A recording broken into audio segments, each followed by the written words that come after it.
Welcome to another Plan 6 part video. Today's video, camshaft end float play. I hope I got that right. Anyway, basically what it is the amount of play you have with the camshaft when it's actually in.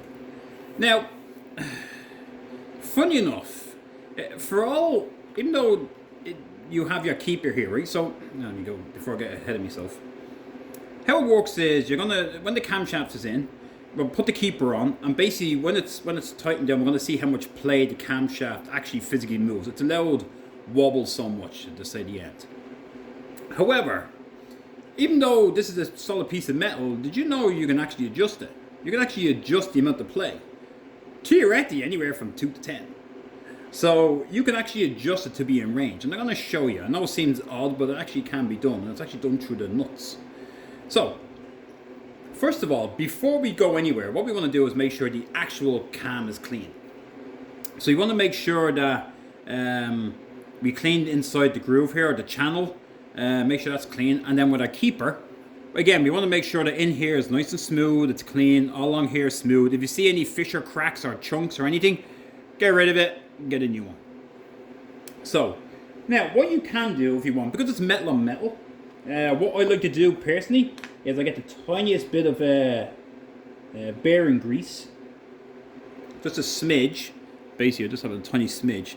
I just smooth it just enough that something is there. It's just the slightest little bit. I don't want to put too much on it. The reason why is that if you put too much on it, it will clog and it actually won't allow it to move. It will actually clog in there because it's just to make sure it's not dry metal. So a little bit of bearing grease just to because it is metal on metal. Okay, so what I'm going to do is we're actually going to then put the keeper on.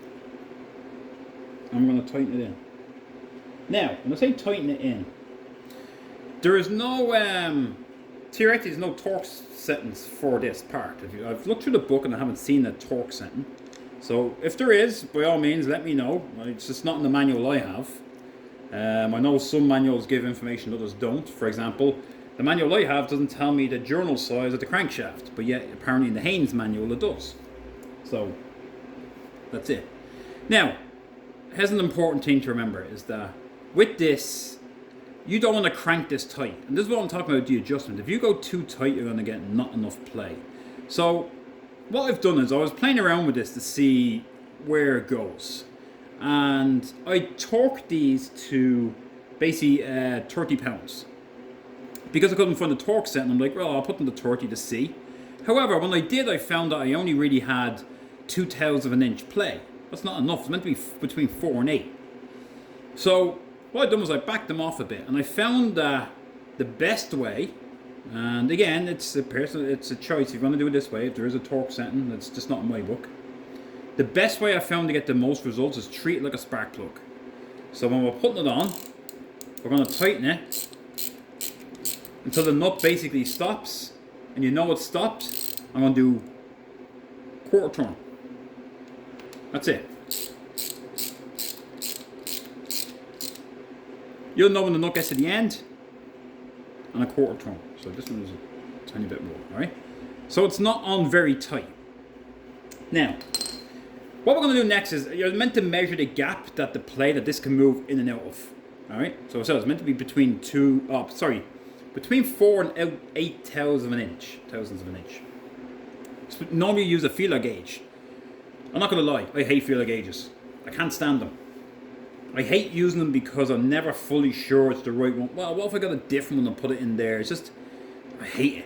I know you have to use them using the gap in the rocker, but in theory I hate them. So I go back to my dial gauge, my this gauge, but everyone has a different name for it. So I use a dial gauge. Now, let me talk about zeroing in again, because you know me, I don't like zeroing in.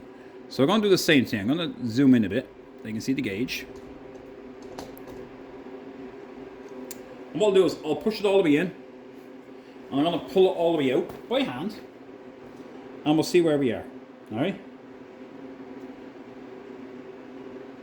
So I'm going to find a point. So if I push it all the way in, I'm going to see what we're at. I'm not worried about, like I said, zeroing it out. I'd rather have an accurate reading than spend time trying to figure out where 0 is. So to me, I know it's casting a little shadow there. It is just a 1, 2, 3, 4, 5. It's a 6. Pretty much a 6. All right. So with the amount of play I'm looking at, it has to be over 10. So now it's a 6. It's between 10 and 14. I pull it. I'm at 12. Oh, sorry, 10, 11. I'm at 13. All right. So that's 1, 2, 3, 4, 5. From 6 to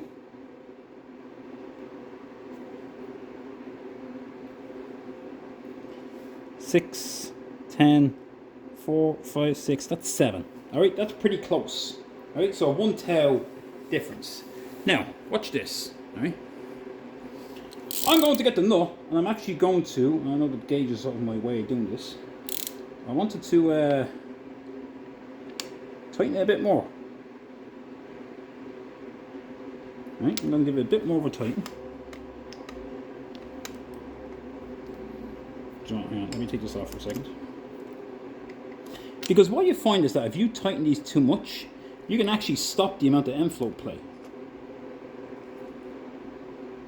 Right, so let's put it back on again.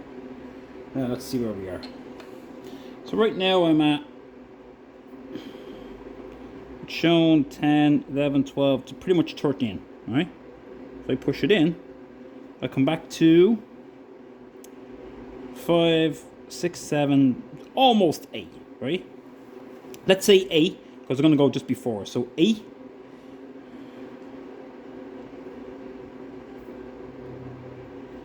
And we're at 8, 10, 11, 12, 11, 12, 13. That's 5. Now we've gone from 7 to 5. Do you see the end play now? Because I gave it a bit more of a torque. Because I gave the nuts a bit more of a torque on the nuts. So basically, you can adjust this to a degree. And what I found is that when I went up to 30 pounds in torque, I was only getting 0.02 of an inch in play. That's not enough. So you cannot over tighten this. So it's a bit of a playing game. But like I said, what I found, the rule of thumb I found out in the end is that the best way to start is to treat it like a spark plug. Turn it till it doesn't really want to turn anymore and just do a quarter turn and go from that. So you can see we went from 7 tau play to, 5. So I just lost 2. So now I'm even better in range. Instead of being almost at the edge of it, now I'm a lot better. So I don't know if that makes any sense to you, but like you can always try what you're doing. I'm gonna try get it on to 0 here if I can. Like I said, I don't want to spend time zeroing it out. But I want to make sure it's sort of counted it right. Right, so I've pulled it out, pushed it in, and we've gone back basically just over 5. Just slightly over 5. Pull it out.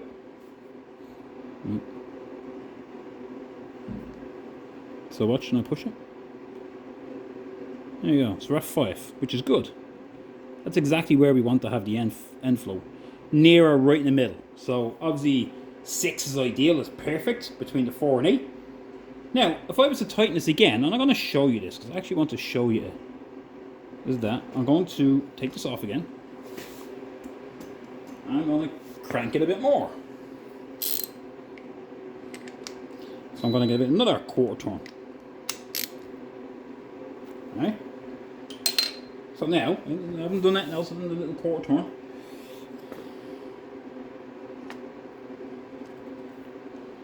Okay. So now push it in. I'm going to move, actually try to get it to 0 just so I can see the number a little easier. Because I'm not too worried about getting it. Right, so now I'm going to pull it back out. Now, can you see this? See? Hopefully you can see this. Is that now when I push it in, I'm only not even 0.02 of a play, not even 0.02 of an inch play. So see what I mean? You can actually adjust this. So now, knowing that, I'm going to back it off. So I'm going to back it off. Pretty much a quarter turn what I've done. I'm going to do it again. Now, don't get me wrong. If your keeper is in terrible shape, replace it.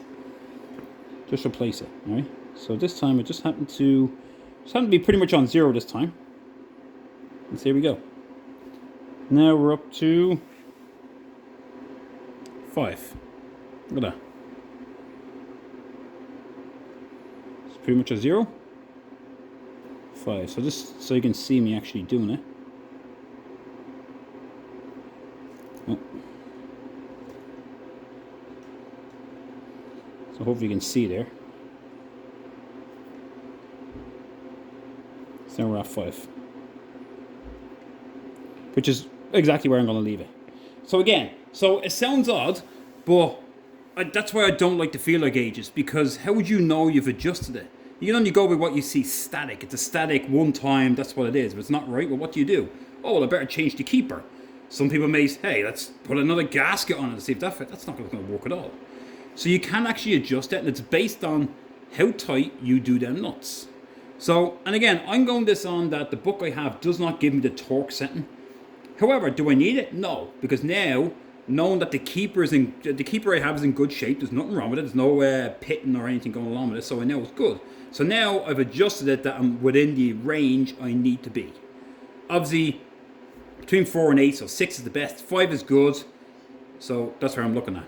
So, I hope this makes sense to you, and I hope it helps when you go to do the end flow of the play on yours, is that it all based on how much you torque this.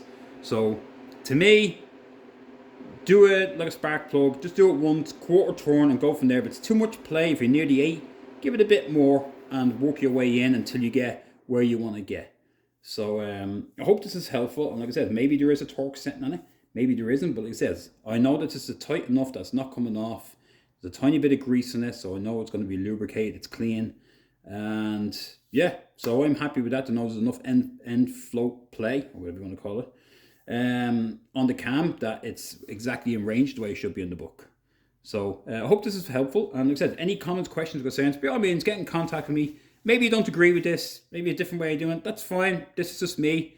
Like I said, and I can see that to a T exactly what it is, and because I hate feeler gauges, to be honest. So again, thanks for watching.